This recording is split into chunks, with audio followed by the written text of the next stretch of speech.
the next point I am going to explain here, that is algorithm and flowchart. What is algorithm? Now before that I am just explaining something. See, suppose you want to write any program using C language or any other language. What is exactly the program? Program is nothing but set of instructions. We have to write multiple instructions inside that program. Now those instructions should be written in particular sequence, means each and every instruction should have a meaning and whatever. Now see, we are writing multiple instructions here. Now before writing those instructions, we have to first think on for which purpose I am writing this program.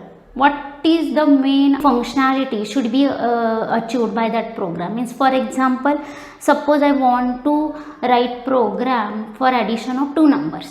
Okay, means here first we have to think that what is the question here, means addition of two numbers. For that we have to write program, means the addition of two numbers, that functionality should be done by the computer by using our program. This is our requirement. Now next point. Now suppose we are writing program, means that program will get fed into our computer system, and that program will get executed, and that program will do the task of addition of two numbers. Means consider from user point of view, you are not only the user, you are a programmer, you are a developer, and your program will be used by any other. Okay, means consider yourself as a user and then write the program. Means your program is going to be used by any other person. Okay, means programmer will not use program, it is for any other's requirement. Okay, means in that way you have to think. Now suppose your program will be executed and will give that output screen will be there. Now user means that program should give message to user first, that enter two numbers, then user will enter two numbers, and then your program should internally do that addition and you should display the result. In that way program should act. Okay, means those type, in that ways you have to think, and those instructions should be in your mind. Means first accept two numbers from user and then do the addition and then display the result to the user. This type of thinking should be there for doing programming. Now next thing, see, consider I want to check whether given number is prime or not. Suppose this is my requirement. While solving any question or any problem using computer system, you first think on that problem. Okay, means prime number is what? What is the meaning of prime number exactly, that first you must know. Then only you can solve that problem using computer system, because you are giving instructions to that computer system. You are writing program for doing that, and you are feeding that program inside computer system, and then that program will get executed and will give you output in that way. Now always see, what is prime number? Prime number means if a number is divisible by only one and itself, then it is a prime number, because every number is divisible by one and itself. But prime number is divisible by only one and itself. This is the difference. Now what logic should be applied here while doing this program? First you have to accept that number from user, then only you can check whether that number is prime or not. Means first instruction, what is the first instruction here? First instruction is in accept number from user. This will be the first instruction. It should be written in your program. Now next instruction. Next instruction is like, you have to divide that number whatever accepted from user by 2, by 3, by 4 up to n minus 1. Suppose that number is n, because it is not required to check whether it is divisible by 1 and that number itself. You have to check whether it is divisible by 2, 3, 4, 5, 6, in that way. If you are checking in that way, and suppose it is getting divisible by any intermediate number, it is not a prime number. But suppose, for example, consider 5 number is there. 5 number means you will check whether it is divisible by 2, 3 and 4. It is divisible by 2? No. It is divisible by 3? No. It is divisible by 4? No. That's it. We are stopping there. Okay, and now you can definitely say that it is a prime number. But consider it the number is 6. In that case, what you will do? You will again do the same thing. You will divide that number from 2 to 5. Divide 6 by 2. It is divisible. first time only, then it is not a prime number. Getting means after dividing that number by 2 to n minus 1, if anywhere remainder is 0, then that number is not a prime number. Means you have to think in this way while solving any problem. Means what are the steps to be done to solve this problem. Now means prime number logic, what is the logic here? First we will accept that number. Second, we will divide that number. Start from 2 to n minus 1 and divide that number by 2, then 3, then 4 up to n minus 1. If any intermediary point is divided, then just stop there, break there and display that number is not a prime number. If not, means if whole process is done, then you can display that the number is prime number. In that way, means for everything you must think logic, what should be done for solving this. Now next problem, suppose you want to display cube of a number. Very easy. Cube means what? First you must know that. Cube means what? Cube is nothing but that number should be multiplied by itself 3 times. Okay, means suppose the number is n. First accept that number from user. Then just just calculate cube of that number by multiplying that number 3 times. Okay, and store the result in any other variable and display whatever may be the result. These are the steps to be done. In this way, means first whatever problem may be there, what is the exact meaning of that problem you must know first. Second thing, what are the steps to be done to solve that problem? That is the second thing. And how those steps should be written, you must know. Okay, and that should be in your mind. Okay, first before writing your program. And if that logic you are writing in your own language, your friendly language, then that is called as a algorithm. This is the concept of algorithm. Now, what is exactly algorithm?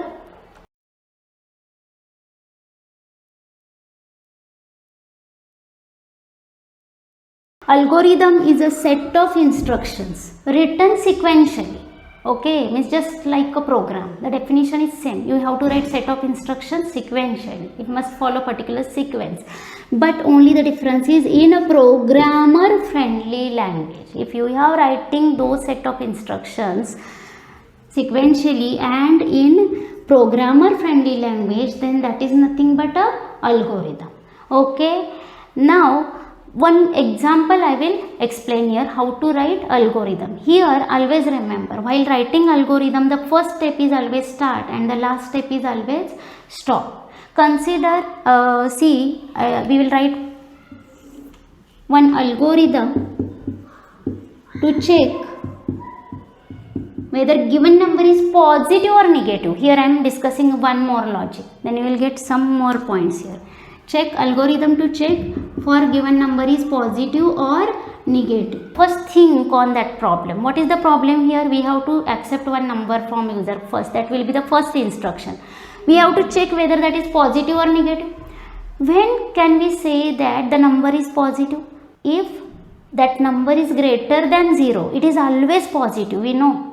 Okay, and if that number is less than 0, that means it is negative. Very simple logic that we will apply here, and we will write the instructions in our own language, in our English language. Okay, first step is always start. That is step 1 is start. Now next step, we have to accept the number from user. For that we can write step 2, like here we can write word accept, read, input, anything we can write. See, here I am writing accept a number, and we denote that number as n. Okay, say we will say that as a n. Let it is n. Okay, now next thing. Next, what is to be done? Here we have to check whether that n is less than 0 or greater than 0. In algorithm, we can use the mathematical symbols also. It is allowed. Okay, means the step 3 will be like this. Step 3 will be how we have to check whether that n is less than 0 or greater than 0 in this way. But it should not be equal to 0. 0 is neither positive neither non-negative. You cannot say anything about 0. Okay, here we will only check for positive and negative, and we are considering that the number is not 0. This is consideration just. Okay, here we will write like this. If first you can directly write if is again English word. Okay, if n less than 0. Less than 0 means what? What should be displayed here? We have to display to user that it is a negative number. That message should get displayed to user if user is entering any number less than 0. Okay, that's why here if n is less than 0, what should be displayed? Here we will write directly like display negative. You can also write here the number is negative. Anything. Getting? Now after displaying negative, we have to stop now. Okay, there is no need to check again whether it is greater than 0 or equal to 0. Getting? Now see, if it is less than 0, display negative and go to whatever stop step we will write here. Okay, getting? Now next step. If it is not less than 0, means of course it will be greater than 0 or equal to 0. Anything. That's why we will again check here if n is greater than 0. Getting? If n is greater than 0, then what should be displayed? Display positive in this way, and then go to step stop. Okay, now here next step is 5. Actually here there is no need to write go to step, because after this step it will directly come here to the last step, that is stop, and here we can write go to step 5. In this way we can write this algorithm. Again we can write this algorithm in any other way also. It means a single program can be developed using different logics or different thinking. Okay, means here I am checking two conditions here. We can only check one condition also. If we are sure that will be not 0, not equal to 0, then only we can check only one condition. Okay, means in that case what we will write? If n is less than 0, display negative, otherwise display positive, and we will stop. Getting? Okay, otherwise one more point we can do, like if n is less than 0, display negative, otherwise if n greater than 0, display positive. In that way also we can write. Anything we can write. Now see 5, go to step 5. Now how it will work? Say first start means here first accept a number, we will say it as a n. Now next one is if n is less than 0, it will display negative and stop. That's it. If it is not true, then it will not display negative, it will come here. It will check this condition. Will check whether it is greater than 0, it will display positive, and then it will directly go here. Okay, means normal execution is always step by step.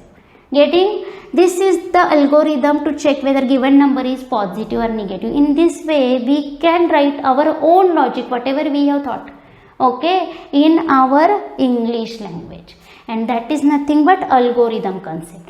Now next concept is flowchart. Now what is flowchart exactly? Suppose we have written any algorithm, then that is in totally textual format. Whatever we have written in textual format, if it is too much big, then it is hard to understand, it is not easy. And for that we can use the next point, that is flowchart. Means flowchart is nothing but a graphical representation of algorithm. Okay, what is graphical? Graphical means we can use any graphical symbols to represent whatever program logic we can represent using graphical symbols, then that will be the flowchart. These are the symbols used in flowchart. Flowchart is what? Flowchart is nothing but a graphical representation of your algorithm. That means you are writing or you are just representing what are the steps to be done to execute certain tasks using graphical symbols, then that will be the flowchart.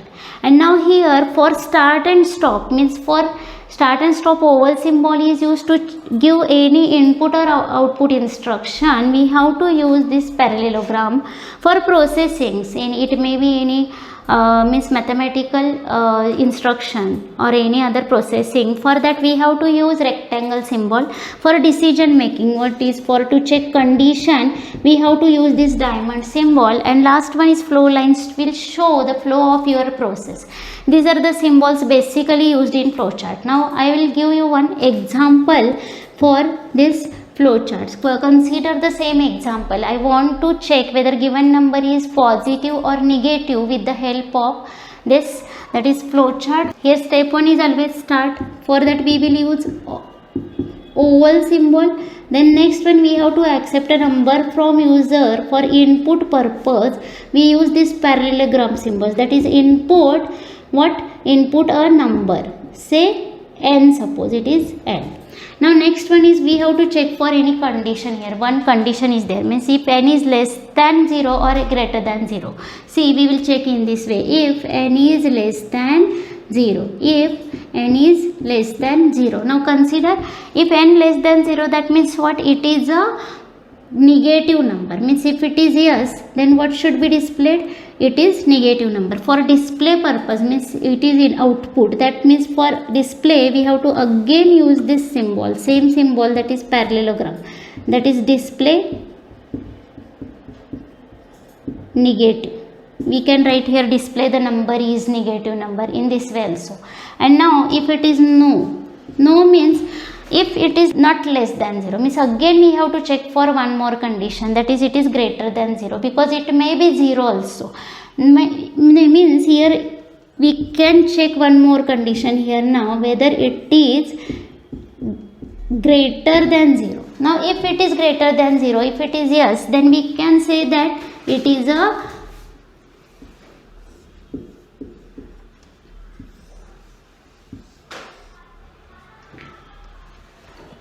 that is display, it is positive number, in this way, display positive. And now finally, after displaying negative or positive, we have to display, we have to go for stop. This is the last step, that is stop, in this way. And here if n is greater than 0, if it is no, if n is not greater than 0, then it may be, it will be 0, that we are not considering here in this example. Only for positive and negative checking we do this. In this way we can draw the flow chart. Now one more point, if we are sure that the number will not be 0, then we can directly write here like this, in this way. There is no need to check whether it is greater than 0, means we are sure that if it is not less than 0, then it is greater than 0, means it is not equals to 0. Then in that case we can draw flow chart like this. Means here we will start the process, accept a number, means input a number. If number is less than 0, if it is true, then display it is negative number. If it is not true, means if it is false, then display it is positive number. Here compulsory, we are considering that is number will not be 0, and that's why it will be either negative or positive, and we have to go for stop. This is the process. Here we can represent using graphical symbols, and this is nothing but the flowchart. Using flowchart, suppose we are representing our logic, then it will be easy to understand than algorithm, because in algorithm we are just writing information in text format, and if it is too long or too big, then it will be hard to understand. But it is graphically represented. Anything is suppose graphically represented, then it will be easily understandable than textual information. That's why flowchart is better than algorithm, but in both serve same purpose. Means algorithm is to just mention your logic, whatever in your mind, using your own language in textual format, just step by step we are writing only English language instructions, and same instructions we are writing if using any symbols, then that will be the flowchart. And flowchart is the better way than algorithm, but you can also do like, you can just first write algorithm and then you can convert it using flowchart. Means both serves the same purpose of representing the logic of a program.